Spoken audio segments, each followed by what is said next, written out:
ஆண்டவராக இயேசு கிறிஸ்துவின் நாமத்தினாலே அன்பின் வாழ்த்துக்கள். தேவனுடைய வார்த்தையின் மேன்மையை குறித்து தான் நாம் தொடர்ந்து தியானித்து கொண்டே வருகிறோம். இந்த தேவனுடைய வார்த்தையின் மேன்மை என்ற இந்த போதனையில் ஆண்டவராக இயேசு கிறிஸ்து நமக்கு ஏற்படுத்தின புதிய உடன்படிக்கையை குறித்து தான் நாம் பார்க்க ஆரம்பித்தோம். தொடர்ந்து அதுதான் நம்ம பார்த்து கொண்டே வருகிறோம். யோவான் சுவிசேஷம் 10ஆம் அதிகாரம் 9ஆம் வசனத்தில் இயேசு கிறிஸ்து சொல்கிறார் பாருங்க, நானே வாசல் அப்படின்னு சொல்கிறார். என் வழியாய் ஒருவன் உட்பிரவேசித்தால் அவன் ஜீவனை கண்டடைவான் அப்படின்றார். அப்போ நானே வாசல் அப்படின்னு இயேசு கிறிஸ்து சொல்கிறதற்கான அங்கே நோக்கம் அர்த்தம் என்னன்னு கேட்டிங்கன்னா, இயேசு கிறிஸ்துவின் மூலமாய் வரப்போகிற அந்த புதிய உடன்படிக்கையை பற்றி அங்கே பேசுகிறார். பழைய உடன்படிக்கையில் அவங்க வாசல் அண்டையில் வரும்பொழுது பலியின் முறைமைகளையும் சரியாக ஆசரித்து வந்தாங்க. அப்படி அவங்களால் அந்த ஜீவனை கண்டடைய முடியல. கர்த்தர் ஏற்படுத்தின அந்த உன்னதமான திட்டத்தை அவங்களால் அடைய முடியல. அதனால தான் இயேசு கிறிஸ்து சொல்கிறாரு, நான் தான் வாசல், அதாவது நான் வந்து உங்களுக்கு ஒரு புதிய உடன்படிக்கையை ஏற்படுத்துகிறேன் அப்படின்ட்டு சொல்கிறார். அப்போ புதிய உடன்படிக்கை அப்படின்னும் பொழுது பழைய உடன்படிக்கை அப்படின்னு இருந்துச்சு. அதற்கு வேதாகமும் நமக்கு முந்தின உடன்படிக்கை அப்படின்ட்டு தெளிவாக நமக்கு போதிக்குது. அப்போ தேவன் இந்த முந்தின உடன்படிக்கை ஏற்படுத்தி அது ஃபெயிலியர் ஆகிட்டு அதனால் புதுசாக ஒரு உடன்படிக்கை ஏற்படுத்துவோம் அப்படின்னு ஏற்படுத்தப்பட்டது இந்த புதிய உடன்படிக்கை. அப்படி கிடையாது. ஏன்னா தேவன் ஏற்படுத்தின ஒரே உடன்படிக்கை, மெய்யான உடன்படிக்கை, நிச்சயமான உடன்படிக்கை, செய்ய வேண்டிய ஒரே உடன்படிக்கை இந்த புதிய உடன்படிக்கை தான். அப்போ பழைய உடன்படிக்கை ஏன் அப்படின்னு கேட்டிங்கன்னா, இந்த புதிய உடன்படிக்கை எவ்வளவு மேன்மை உள்ளது என்பதை காட்டுறதற்காக தான் பழைய உடன்படிக்கை செய்யப்பட்டது, பழைய உடன்படிக்கை காமிக்கப்பட்டது.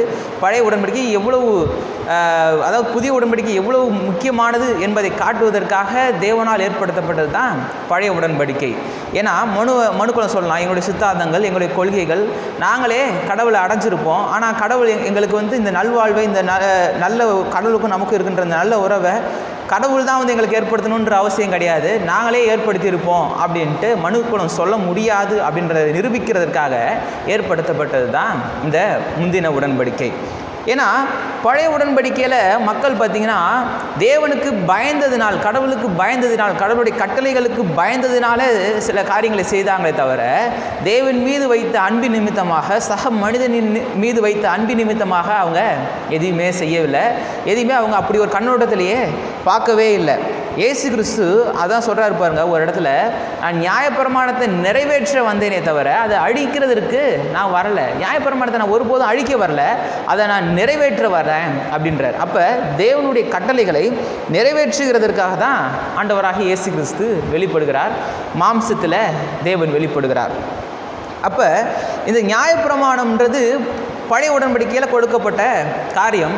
இதனுடைய நிஜ வடிவம் தான் புதிய உடன்படிக்கை. மத்தேயு சுவிசேஷம் 5ஆம் அதிகாரம் 20ஆம் வசனத்திலிருந்து பார்த்தீங்கன்னா, இது வந்து மலை பிரசங்கமாக இருக்குது.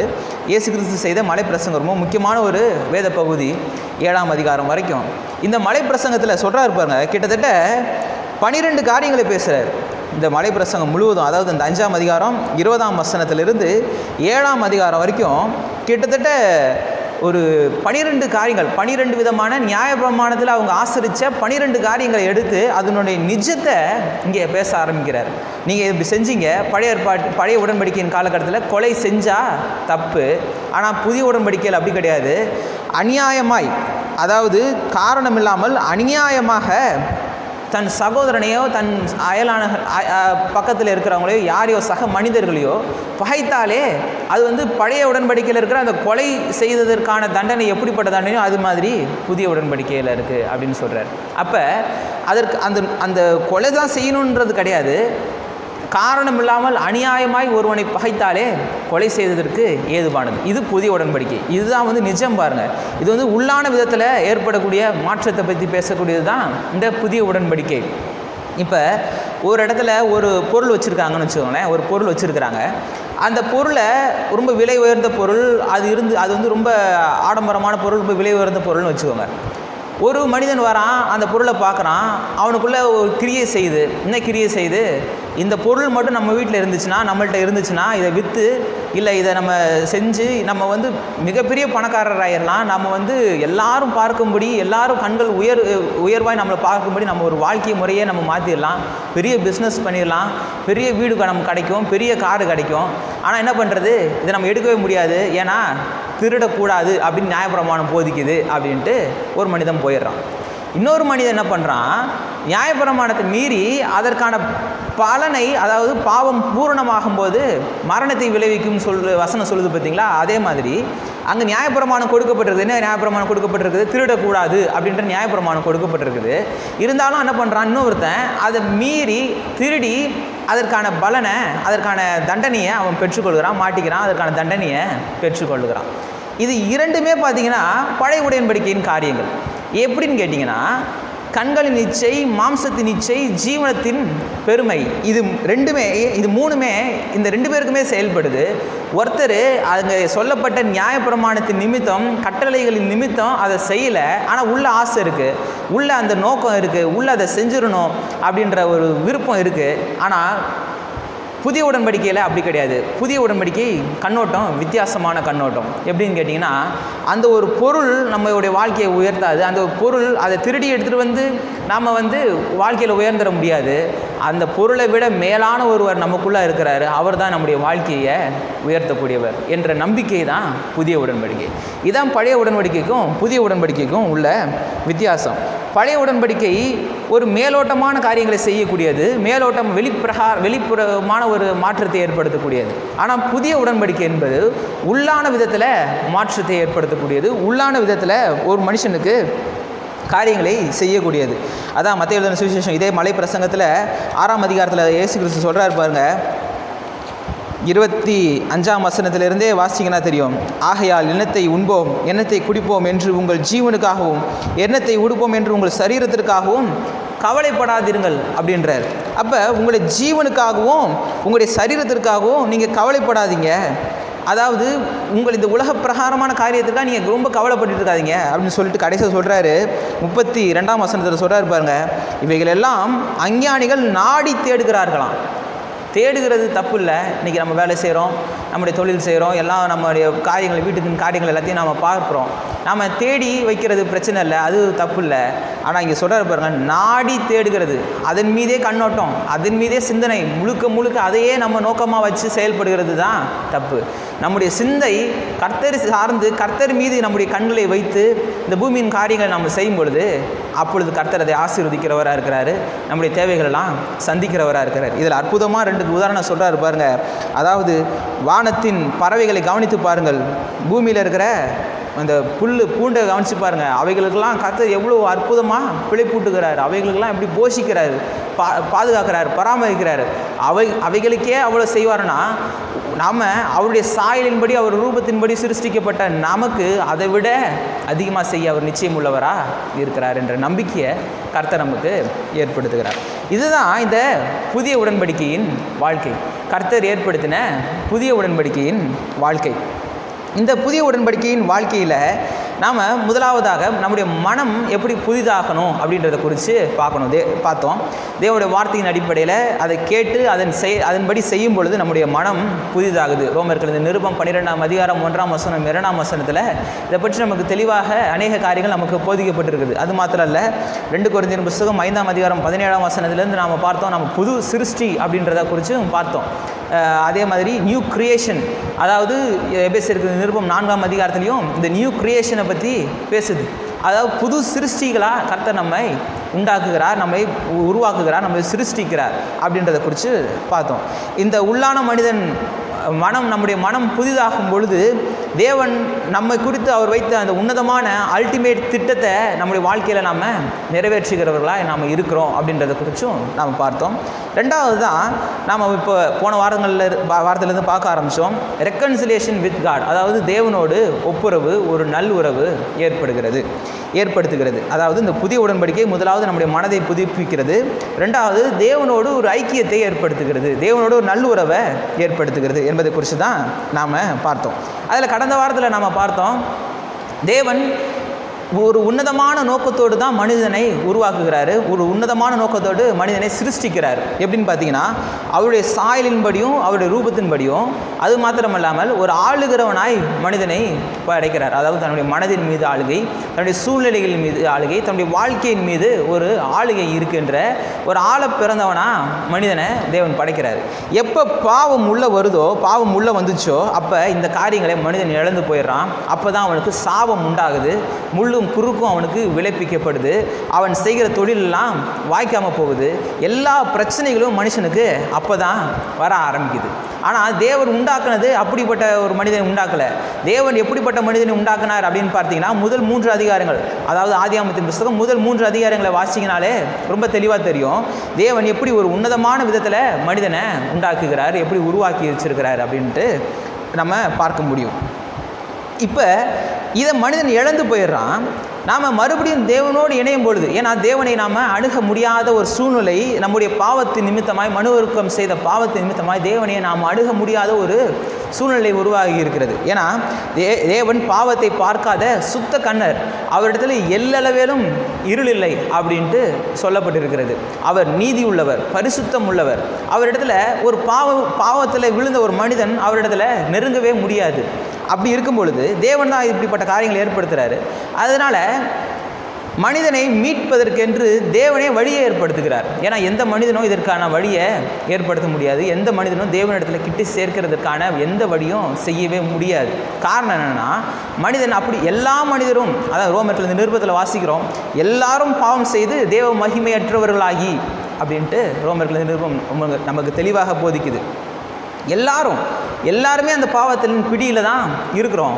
ஆனால் தேவன் நம்மை மீட்டுக்கொள்கிறார்.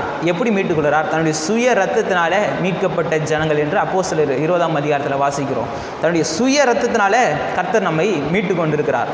அவர் தன்னுடைய சுய ரத்தத்தை நமக்காய் சிந்தி, ஏன்னா அவர் எவ்வளவு பரிசுத்தம் உள்ளவரோ அதே அளவு நீதி உள்ளவர் தேவன்.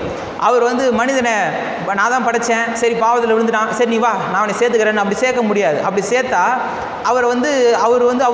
அவருடைய பரிசுத்தமும் அவருடைய நீதியும் அந்த இதில் ஒரு கேள்விக்குறியாக மாறிடும். அதற்கப்புறம் ஒரு வாக்கு தத்தத்தை கொடுக்குறாருன்னு வச்சுக்கோங்களேன். அந்த வாக்கு தத்தத்தை அவர் நிறைவேற்றுவார்ன்ற எந்த விதமான நிச்சயமும் அது ஒரு நம்பிக்கையும் நமக்கு இல்லாமல் போயிடும். அதற்காக அவர் என்ன பண்ணுறாரு பாருங்க, மனிதன்கிட்ட ஒரு வார்த்தை சொல்கிறாரு, பாவம் செய்தால் மரணம் வரும் அப்படின்றத சொல்லிட்டாரு. அதே மாதிரி மனுஷன் பாவம் செஞ்சுட்டான், இப்போ மரணம் வரப்போகுது. ஆனால் அந்த மரணத்தை தாங்கக்கூடிய சக்தி மனிதனுக்கு கிடையாது. மரணம்னா சாதாரண சரீர மரணம் மாத்திரமல்ல, நித்திய மரணம், நித்திய ஆக்கினை தீர்ப்பு. இந்த நித்திய மரணத்தை மனிதன் தாங்கிக் கொள்ள மாட்டான். அப்படின்றதற்காக, அதை ஏற்கிறதற்காக, அதை சரி செய்வதற்காக எந்த மனிதனாலும் செய்ய முடியாது அப்படின்றதற்காக அவரே வெளிப்பட்டு தன்னுடைய சுய ரத்தத்தை சிந்தி நமக்கு மீட்பை ஏற்படுத்தியிருக்கிறார், நமக்கு ரட்சிப்பை ஏற்படுத்தியிருக்கிறார். அவர் சொன்ன வார்த்தையை காப்பாற்றுவதற்காக இந்த அண்டசராசரத்தையும் படைத்த சிருஷ்டித்த தேவன், அவர் இந்த பூமியில் ஒரு மாம்ச சரீரம் எடுத்து தன்னுடைய ஜீவனே நமக்காய் கொடுப்பாருன்னா, நமக்கு அவர் கொடுத்த வாக்குத்தத்தங்களை எப்படி நிறைவேற்றுவார்ன்றதை நம்ம யோசிக்கணும். நம்ம கொடுத்த அவர் நமக்கு குறித்து கொடுத்த சில காரியங்களை, பேசின காரியங்களை, வாக்குத்தத்தமாய் செய்த காரியங்கள் தாமதமாகலாம், ஆனால் ஒன்றும் நிறைவேறாமல் போகாது. கர்த்தர் அதை நிறைவேற்ற வல்லவராயிருக்கிறார். இந்த ரெக்கன்சிலியேஷன் வித் காட், அதாவது இந்த ஒப்புரவாக்கப்படுதல் அப்படின்றது ரொம்ப முக்கியமான விஷயம். ஏன்னா எப்போ மனிதன் ஒரு வெற்றி உள்ளவனாய், அதாவது தேவன் எப்படி ஒரு உன்னதமான நோக்கத்தோடு ஒரு வெற்றியுள்ள மனிதனாய் உண்டாக்கினாரோ, அதே போல் ஒரு மிக உன்னதமான நோக்கத்தோடு ஒரு வெற்றியுள்ள மனிதனாய் எப்போ மனிதன் வாழ முடியும் அப்படின்னு கேட்டிங்கன்னா, எப்போது நம்ம தேவனோடு ஐக்கியமாகறோமோ அப்போ தான் முடியும். புதிய உடன்படிக்கை அதுதான் நமக்கு செய்து கொடுக்குது. அப்போ இந்த ரெக்கன்சிலியேஷன் பற்றி தான் நாம் பார்த்துட்டு இருக்கிறோம். ரோமர்களது நிருபம் 5ஆம் அதிகாரம் 8ஆம் வசனத்திலிருந்து நாம் வாசிக்கலாம். ரோமர்களது நிருபம் 5ஆம் அதிகாரம் 8ஆம் வசனத்திலிருந்து நான் வாசிக்கிறேன். நாம் பாவிகளாய் இருக்கையில் கிறிஸ்து நமக்காய் மரித்ததினாலே தேவன் நம் மீது வைத்த தமது அன்பை விளங்க பண்ணுகிறார். இப்படி நாம் அவருடைய இரத்தத்தினாலே நீதிமான்களாக்கப்பட்டிருக்க கோபாக்கினைக்கு நீங்களாக அவராலே நாம் ரட்சிக்கப்படுவது அதிக நிச்சயமாமே. நாம் தேவனுக்கு சத்துருக்களாய் இருக்கையில் அவருடைய குமாரனின் மரணத்தினாலே அவருடனே ஒப்புரவாக்கப்பட்டோமானால், ஒப்புரவாக்கப்பட்ட பின் நாம் அவருடைய ஜீவனாலே ரட்சிக்கப்படுவது அதிக நிச்சயமாமே. 11ஆம் வசனம் சொல்லுது பாருங்க. அதுவும் அல்லாமல் இப்பொழுது ஒப்புரவாக்குதலை நமக்கு கிடைக்க பண்ணின நம்முடைய கர்த்தராகிய இயேசு கிறிஸ்துவின் மூலமாய் நாம் தேவனை பற்றியும் மேன்மை பாராட்டுகிறோம். தேவனை பற்றி நாம் மேன்மை பாராட்டுகிறோம். ஏன்னா கர்த்தராகிய இயேசு கிறிஸ்துவின் மூலமாய் நமக்கு அவருடைய சுய ரத்தத்தை சிந்தி நமக்கு இந்த ரட்சிப்பை, இந்த மீட்பை நமக்கு அவர் ஏற்படுத்தி இருக்கிறார். இந்த வசனங்கள், அதாவது குறிப்பாக அந்த 10ஆம் வசனம், நாம் தேவனுக்கு சத்துருக்களாக இருக்கையில் அவருடைய குமாரனின் மரணத்தினாலே அவருடனே ஒப்புரவாக்கப்பட்டோமானால் ஒப்புரவாக்கப்பட்ட பின் நாம் அவருடைய ஜீவனாலே ரட்சிக்கப்படுவது அதிக நிச்சயமாமே. இந்த ஒரு வசனம் பார்த்திங்கன்னா இந்த ரெக்கன்சிலேஷனில், அதாவது தேவனோடு ஒப்புரவாக்கப்படுதலில் இருக்கிற 3 நிலைகளை நமக்கு ரொம்ப தெளிவாக போதிக்குது. ஒன்று சொல்லுது பாருங்கள், நாம் தேவனுக்கு சத்துருக்களாக இருக்கையில், அது முதலாவது நிலை. நாம் தேவனுக்கு சத்துருக்களாக இருக்கையில், மனுஷர்கள் பாவத்து நிமித்தமாக தேவனுக்கு பகைங்கராய் இருக்கிறாங்க. நான் முன்னாடியே சொன்ன பார்த்தீங்களா, தேவன் பாவத்தை பார்க்காத சுத்த கண்ணர். அவரிடத்துல எல்லளவேனும் இருள் இல்லை. அவர் ஒளியாக இருக்கிறார். அவரிடத்துல இருள் என்பதே இல்லை, பாவம் என்பதே இல்லை. அவர்கிட்ட எந்த ஒரு பாவத்தில் இருக்கிற மனிதன் அவரிடத்துல கிட்ட சேர முடியாது. அவர் பாவத்தில் இருக்கிற மனிதன்கிட்ட கிட்ட சேர முடியாது. அதனால தான் பார்த்திங்கன்னா தேவாலயத்தில் அந்த ஆசரிப்பு கூடாரம், அதாவது பரலோக மாதிரியின்படியே செய்யப்பட்ட ஆசரிப்பு கூடாரம், அதன் மாதிரியே செய்யப்பட்ட தேவாலயத்தில் கூட பார்த்திங்கன்னா திரைச்சிலை போட்டிருப்பாங்க. அந்த காலத்தில் 2000 வருடங்களுக்கு முன்பாக திரைச்சிலை போட்டு அந்த பரிசுத்த ஸ்தலத்திற்கும், அதாவது தேவன் வாசம் செய்கிற பரிசுத்த ஸ்தலம், தேவன் வாசம் செய்கிற ஸ்தலத்துக்கு ஒரு அடையாளமாய், ஒரு முன்னோட்டமாய் அந்த இடத்துல சொல்லப்பட்ட அந்த மகா பரிசுத்த ஸ்தலத்திற்கும் வெளிப்பிரகாரங்கள், மற்ற ஜனங்கள் கூடி வருகின்ற, ஆசிரியர்கள் கூடி வருகின்ற, வேதப்பாரர்கள் கூடி வருகின்ற அந்த இடத்துக்கும் இடையே ஒரு மிகப்பெரிய திரைச்சிலை இருந்துச்சு. மிகப்பெரிய ஒரு மறைவு இருந்துச்சு. தேவனால் மனிதனிட அண்ட முடியல, மனிதனால் தேவனிட கிட்ட சேர முடியல, பேச முடியல. ஏன்னா மனிதனுடைய பாவம் தேவனிடத்தில் கிட்ட சேர விடலை. ஆனால் தேவன் அதை அப்படியே சும்மா விட்டுறல, அதை சரி செய்கிறாரு. எப்படி சரி செய்கிறாரு? தன்னுடைய ஜீவனை கொடுத்து, தன்னுடைய இரத்தத்தினாலே, சிலுவையில், கல்வாரி சிலுவையில் தன்னுடைய சுய இரத்தத்தினாலே மனிதர்களை அவர் தனக்காக மீட்டுக்கொள்கிறார். இயேசு கிறிஸ்து தன்னுடைய ஜீவனை விடும் பொழுது பார்த்திங்கன்னா அந்த தேவாலயத்தின் திருச்சிலை மேலிருந்து கீழாக 2ஆக பிரியுதான். இனிமே எந்த மனிதனும் ரொம்ப எளிதான முறையில் கர்த்தரிடத்தில் சேர முடியும், அவரிடத்துல ஜெபிக்க முடியும், அவரிடத்துல பதிலை பெற்றுக்கொள்ள முடியும். இயேசு கிறிஸ்துவே இதை பற்றி சொல்கிறாரு பாருங்க. மத்தேயு சுவிசேஷம் 11ஆம் அதிகாரம் 7ஆம் வசனத்திலிருந்தே வாசிங்கன்னா 11ஆம் வசனத்திலலாம் சொல்கிறாரு, பழைய ஏற்பாட்டில் இருக்கிற எல்லா பரிசுத்தவான்களோடும் ரொம்ப மிகப்பெரிய பரிசுத்தவான் யோவான் ஸ்நானகன் தான் பழைய ஏற்பாட்டின் பரிசுத்தவான்களுக்கு எல்லாவற்றுக்கும் மேலானவர். ஏன்னா அவர் மேசியாவிற்கு, வரப்போகிற கிறிஸ்துவுக்கு வழியை ஆயத்தம் பண்ண வந்த அந்த ஒரு ஊழியக்காரன். அவர் பழைய ஏற்பாட்டில் அவர் தான் மிகப்பெரிய ஆள். ஆனால் புதிய உடன்படிக்கையில் இருக்கிற ஒரு விசுவாசி கூட அவரோட பெரிய ஆள் அப்படின்ட்டு இயேசு கிறிஸ்துவே தன்னுடைய வாயினால் இந்த போதனையை சொல்கிறார். மத்தேயு சுவிசேஷம் 11ஆம் அதிகாரத்தில் இதை நம்ம அப்படியே வாசிக்கலாம். ஏன் அப்படின்னு கேட்டிங்கன்னா, பழைய உடன்படிக்கையின் காலகட்டத்தில் அவங்களுக்கு வசனம் இருந்துச்சு, கொலை செய்யாதிருப்பாயாக அப்படின்னு இருந்துச்சு, திருடாதிருப்பாயாக அப்படி இருந்துச்சு, பொய் சொல்லாது இருப்பாயாகன்னு இருந்துச்சு. ஆனால் அதனுடைய நிறைவேறுதல், அதனுடைய அர்த்தம், அதனுடைய பூரணமான நிச்சயம் என்னன்ட்டு அவங்களுக்கு தெரியல. ஆனால் புதிய உடன்படிக்கைகளை வாழுகின்ற நமக்கு அதோடைய நிச்சயம் தெரியுது. சத்திய ஆவியானவர் நமக்குள்ளே வரும்பொழுது சகல சத்தியத்திலும் நமக்கு வழி நடத்துவார். புதிய ஏற்பாட்டின் பெரிய ஆசீர்வாதம், புதிய உடன்படிக்கையின பெரிய ஆசீர்வாதங்களில் இது ஒன்று. பரிசுத்த ஆவியானவர் நமக்குள்ளே வாசம் செய்து நம்மை சகல சத்தியத்தில் நம்மை வழி நடத்தக்கூடியவராக இருக்கிறார். வழி நடத்தி நம்மை பாதுகாத்து நம்மை பராமரிக்கிறவராக நமக்கு இருக்கிறார். அதனால தான் அந்த புதிய உடன்படிக்கையில் வாழ்கின்ற ஒரு சிறிய விசுவாசி கூட அந்த பழைய உடன்படிக்கையில் வாழ்ந்த மிகப்பெரிய தீர்க்கதரிசிக்கு உயர்வாக கர்த்தரே இதை சொல்கிறார். ஏன்னா அந்த பழைய உடன்படிக்கையின் அந்த மறைபொருளை, அதன் நிஜத்தை அறிந்தவர்கள் இந்த புதிய உடன்படிக்கையின் ஜனங்கள்.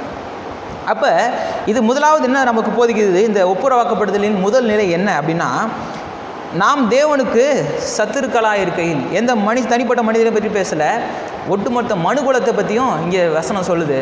தேவனுக்கு சத்துருக்களாக இருக்கையில் சொல்லிட்டு 2வது நிலையை சொல்லுது, அவருடைய குமாரனின் மரணத்தினாலே அவருடனே ஒப்புரவாக்கப்பட்டோமானால் அப்படின்ட்டு பேசுது. அப்போ நாம் எப்படி தேவனோட ஒப்புரவாக்கப்பட்டோம் அப்படின்னா, அவருடைய குமாரன். ஆதியாகமத்தின் புஸ்தகம் முதல் 3 அதிகாரங்களில் 3ஆம் அதிகாரத்தில் மனிதன் பாவத்தில் விழுந்த போதே தேவன் அங்கேயே வாக்குத்தத்தம் கொடுக்குறாரு, மிகப்பெரிய வாக்குத்தத்தத்தை கொடுக்குறாரு. பிசாசுகிட்டையும் சொல்கிறாரு, நீ அவருடைய குதிகாலை நசுக்குவாய், அவர் உன் தலையை நசுக்குவார் அப்படின்ட்டு ஆண்டவராக இயேசு கிறிஸ்துவை பற்றி தேவனே அந்த இடத்துல வாக்குத்தத்தம் சொல்லியிருக்கிறார். சர்பத்திட்டத்தில், பிசாசின் இடத்துல அந்த ஒரு காரியத்தை கர்த்தர் பேசுகிறார். அப்போ தேவன் அவர் மாம்ச சரீரம் எடுத்து மனிதனுக்காய் மரிக்க போகிறத எப்போ மனிதன் பாவத்தில் விழுந்தானோ அப்போயே வாக்குத்தத்தமாக மனிதனுக்கு சொல்லிடுறார், அவனுக்கு ஒப்பு கொடுத்துறார். தேவன் இந்த ஒப்புரவை அவர்களுக்கு ஏற்படுத்த அவரே வழி செய்கிறார். வேறு எந்த மனிதனிடத்துலையும் வழி அவரால் செய்ய முடியாது, வேறு எந்த மனிதனும் அதை நிறைவேற்ற முடியாது. பாவத்தின் பலனாகிய மரணத்தை அவரே ஏற்றுக்கொண்டு நம்மை நித்திய மரணத்திலிருந்து நம்மை விடுதலையாக்கி, நம்மை நீக்கி, நம்மை ரட்சித்து, நம்மை பாதுகாத்து நமக்கு ஒரு புதிய வாழ்க்கையை கர்த்தர் தரார். இந்த பாவத்தின் சம்பளம் மரணம். ரோமர்கள் நிருபம் அப்படியே சொல்லுது பாருங்கள். பாவத்தினால வரப்போகிறது மரணம், அதாவது நித்திய மரணம். சாதாரண நம்ம சரீர மரணம் அல்ல, நித்திய மரணம். அந்த நித்திய மரணத்திலிருந்து நம்மை மீட்டு, நம்மை ரட்சித்து, நமக்கு ஒரு நல் வாழ்க்கையை, இந்த பூமிக்குரிய ஆசீர்வாதமான வாழ்க்கையும் பரலோக ராஜ்யத்தையும் நமக்கு கர்த்தர் நமக்கு தரப்போகிறார். இதுதான் மிகப்பெரிய ஆசீர்வாதம். இதுதான் ஒப்புரவாக்கப்படுதலின் 2ஆம் நிலை. இதோட 3ஆம் நிலையை பற்றி அடுத்த அந்த வசனத்தில் 3ஆம் பகுதி சொல்லுது பாருங்கள். ஒப்புரவாக்கப்பட்டோமானால் ஒப்புரவாக்கப்பட்ட பின் நாம் அவருடைய ஜீவனாலே ரட்சிக்கப்படுவது அதிக நிச்சயமாமே. அப்போ கிறிஸ்துவின் மூலமாய் நமக்கு கொடுக்கப்பட்ட அந்த ஒப்புரவு நம்மை குறித்து அவர் வைத்த அந்த உன்னதமான சித்தம் நம்முடைய வாழ்க்கையில் நிறைவேறதுக்கு, அது அப்படியே நடக்கிறதற்கு இது உறுதுணை செய்கிறது. இந்த ஒப்புரவு நமக்கு பலன் தருகிறதா இருக்கிறது. அதாவது அவருடைய சாயலின்படியும் அவருடைய ரூபத்தின்படியும் நம்ம உண்டாக்கப்பட்டிருக்கிறோம். அவரை போல ஒரு ஆளுகிறவர்களாகி கர்த்தர் நம்மை உண்டாக்கியிருக்கிறார், நம்மை சிருஷ்டித்திருக்கிறார், நம்மை உருவாக்கியிருக்கிறார். அந்த நோக்கத்தோடு அவர் உன்னதமான அந்த நோக்கம் நம்முடைய வாழ்க்கையில் இந்த ஒப்புரவாக்கப்படுதலின் மூலமாய் நிறைவேறுது. இது மாத்திரமல்ல, ஆதி மனிதன் இழந்து போன அந்த ஜீவ விருட்சத்தின் கனியையும் கர்த்தர் நமக்கு கொடுக்கிறவராக இருக்கிறார். வெளிப்படுத்தின விசேஷத்தில் நாம் வாசிச்சோன்னா, ரட்சிக்கப்படுகிறவர்களுக்கு ஜீவ விருட்சத்தின் கனியை கொடுப்பேன் அப்படின்ட்டு சொல்கிறார். அப்போ அவருடைய குமாரனின் மரணத்தினாலே நாம் ஒப்புரவாக்கப்பட்டோன்னா அவருடைய ஜீவனாலே ரட்சிக்கப்படுவது அதிக நிச்சயம், அதிக உறுதி அப்படின்ட்டு வசனம் நமக்கு தெளிவாக போதிக்குது. இதுதான் இந்த ஒப்புரவாக்கப்படுதலின் 3 நிலைகள். முதலாவது, மனிதன் பாவத்தில் இருக்கிறான். தேவனுக்கும் மனிதனுக்கும் ஒரு பிரிவினை இருக்குது, ஒரு மிகப்பெரிய பகை இருக்குது, பிரிவினை இருக்குது. தேவனால் மனிதன்கிட்ட அண்ட முடியல, மனிதன் தேவனிடத்தில் கிட்டி சேர முடியல. 2வது, இதை போக்குவதற்கு, இதை நீக்குவதற்கு தேவனே மாம்ச சரீரம் எடுத்து இந்த பூமிக்கு வராரு. மனிதனுக்கும் தேவனுக்கும் ஒப்புரவை அவரே ஏற்படுத்துகிறாரு. 3வது, மனிதனை குறித்து தேவன் வைத்த அந்த உன்னதமான திட்டத்தை இந்த ஒப்புரவாக்கப்படுதலின் மூலமாக கர்த்தர் நிறைவேற்றுகிறாரு. மனிதனை மறுபடியுமாய் தன்னுடைய சாயலின்படியும் தன்னுடைய ரூபத்தின்படியும் அவனை இருக்கிறான் அப்படின்றத நிரூபித்து, அவன் எப்படி ஆள பிறந்தவன் அப்படின்றத காண்பிக்கிறதுக்காக நமக்கு வைக்கிறார். இன்னும் வெளிப்படுத்தின விசேஷம் 1ஆம் அதிகாரம் 6ஆம் வசனத்துலலாம் பார்த்தீங்கன்னா, நம்ம ராஜாக்களும்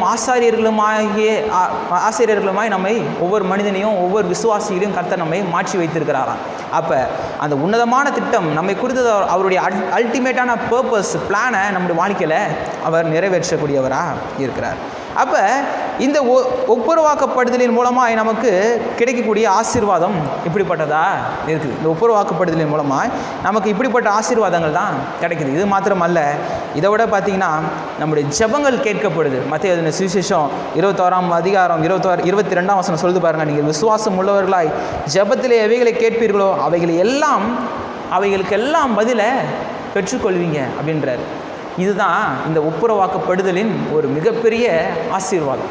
நம்முடைய ஜெபங்கள் கேட்கப்படுது. அது மாத்திரமல்ல, சங்கீதங்களின் புஸ்தகத்தில் வாசிக்கிறோம் பாருங்கள். சங்கீதங்களின் புஸ்தகம் 23ஆம் சங்கீதத்தில் சொல்கிறார் பாருங்கள். 22ஆம் சங்கீதம் எதை பற்றினா, இயேசு கிறிஸ்துவின் பாடுகள், மரணத்தை பற்றி.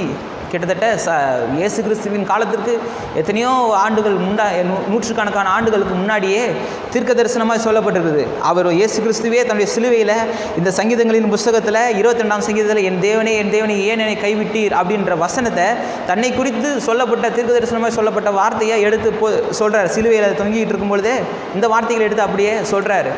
அப்போ இந்த 22ஆம் சங்கீதம் அந்த ஒப்புரவாக்கப்படுதலின் அந்த நிலை இருக்குது பார்த்திங்களா, 2ஆம் நிலை, கர்த்தர் நமக்கு ஏற்படுத்தின அந்த மரணத்தின் நிலையை பற்றி பேசுது.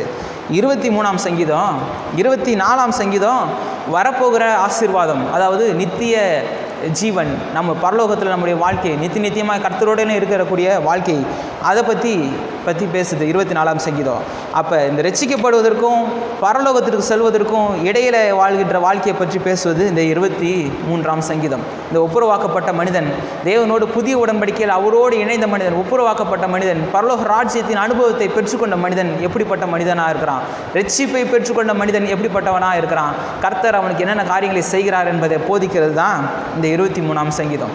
சொல்லுது பாருங்க, கர்த்தர் என் மெய்ப்பராக இருக்கிறார், நான் தாழ்ச்சி அடையேன். அதாவது கர்த்தர் தான் என்னை வழி நடத்துகிறவராக இருக்கிறார், கர்த்தருடைய கரத்தில் நான் இருக்கிறேன், அவரே என்னை மெய்ப்பராக இருக்கிறாரு, அவருக்கு எனக்கும் பிரிவினை கிடையாது, அவருக்கு எனக்கும் பகை கிடையாது, அவருடைய வழி நடத்துதல் நான் இருக்கிறேன், அதனால் நான் தாழ்ச்சி அடையேன். அவர் என்னை புல்லுள்ள இடங்களில் மேய்த்து அமர்ந்த தண்ணீர்கள் அண்டையில் என்னை கொண்டு போய் விடுகிறார். அவர் ஆத்துமாவை தேற்றி தம்முடைய நாமத்து நிமித்தம் என்னை நீதியின் பாதையில் நடத்துகிறார். நான் மரண இருளின் பள்ளத்தாக்கிலே நடந்தாலும் பொல்லாப்புக்கு பயப்படேன்.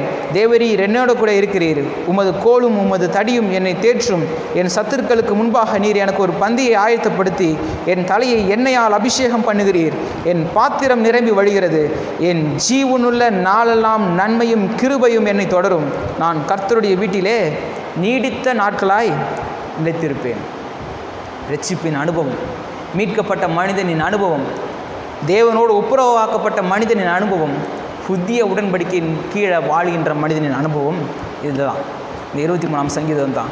இந்த 23ஆம் சங்கீதத்தில் சொல்லப்பட்டதன்படியே வாழுகிறது தான் இந்த புதிய உடன்படிக்கையின் வாழ்கின்ற அனுபவம், தேவனோடு ஒப்புரவாக்கப்பட்ட அனுபவம். இன்னும் அநேக காரியங்கள் இந்த புதிய உடன்படிக்கையின் வாழ்க்கையில் கர்த்தர் நமக்கு ஏற்படுத்தின இந்த புதிய உடன்படிக்கையின் வாழ்க்கையில் இன்னும் அநேக காரியங்களை நம்ம வருங்காலங்களில் நம்ம தியானிக்கலாம். கர்த்தர் தாமே நம்மை ஆசீர்வதிப்பாராக. ஆமென்.